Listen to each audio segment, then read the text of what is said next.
La oración en latín. Recordemos que las ideas, como en castellano, en latín también se enunciaban a través de oraciones.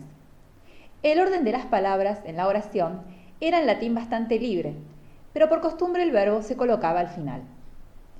Otro detalle a tener en cuenta a la hora de traducir es que en latín no existían los artículos.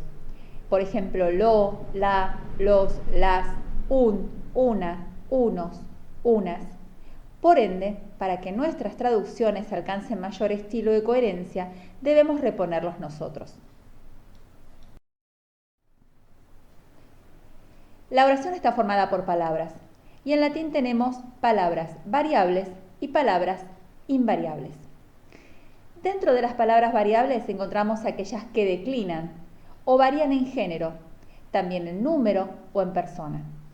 Cuando hablamos de género, recuerden que nos referimos a femenino, masculino y en latín también el neutro. Cuando hablamos de número, hablamos de singular o plural. Y cuando hablamos de persona, nos referimos a las personas en las que conjugamos los verbos, primera, segunda, tercera. Dentro de las palabras variables entonces tenemos los sustantivos, los adjetivos, los verbos, los pronombres.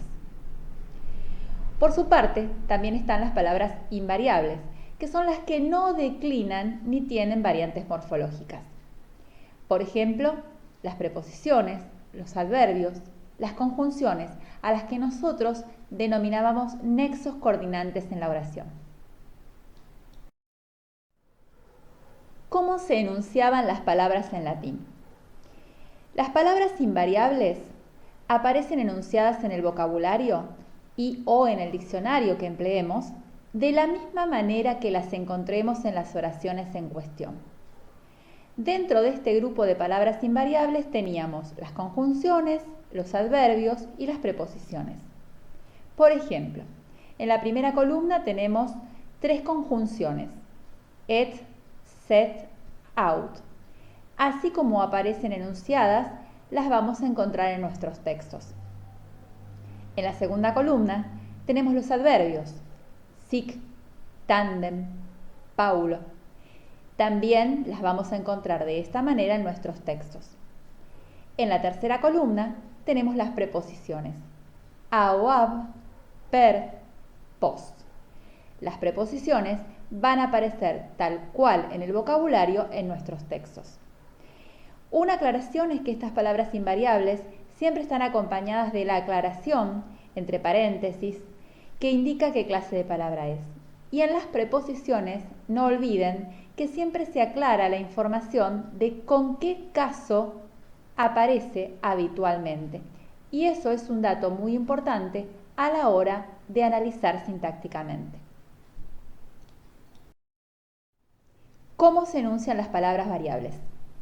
Las palabras variables se enuncian de la siguiente manera. Los sustantivos se enuncian en singular en caso nominativo y genitivo. Por ejemplo, el sustantivo familia, familiae, el sustantivo Romulus, Romuli, el sustantivo oppidum, oppidi. Cada uno de esos sustantivos tiene al lado de su enunciado una inicial que manifiesta el género al que pertenece: femenino, masculino o neutro. Por lo tanto, cada vez que encontremos un sustantivo, tenemos que tener determinado a qué género pertenece. Ese es un indicador de que lo que yo encuentro en el vocabulario o en el diccionario es un sustantivo. Los adjetivos, por su parte, se enuncian también en caso nominativo, pero en los 3 géneros: en masculino, en femenino y en neutro. Es decir, lo vamos a encontrar con 3 terminaciones. ¿Por qué? Porque los adjetivos concuerdan siempre con un sustantivo al que modifican y adoptan el género de ese sustantivo. Por último, los verbos. Los verbos se enuncian con 5 formas o terminaciones. Ejemplo: el verbo audio, audis, audire, audivi, auditum. El verbo significa oír o escuchar y tiene un enunciado de 5 formas, de las cuales nosotros el año pasado empleamos las tres primeras. Los verbos siempre aparecen enunciados en primera persona, por lo tanto los buscamos con la terminación o. ¿Hay excepciones? Sí. Nosotros vimos el verbo ser o estar, que en latín lo buscábamos como sum. Como verán, no tiene terminación en o, pero esa es una excepción.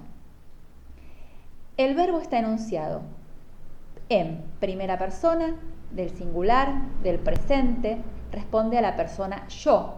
Por lo tanto, audio significa yo escucho, yo oigo. La segunda forma del enunciado, terminación en is, es la segunda persona del presente, del singular. Sería tú. Tú oyes o escuchas. Simplemente quitándole la S a esa segunda forma y poniéndole la T, estoy armando la tercera persona. Recuerden que nosotros usábamos el verbo en tercera persona, del singular y del plural. Y la tercera forma del enunciado, que también empleamos el año pasado, era la que se llamaba infinitivo. La terminación ire, en este caso, es la que me marca que el verbo no está conjugado. Por lo tanto, aquí diría oír o escuchar.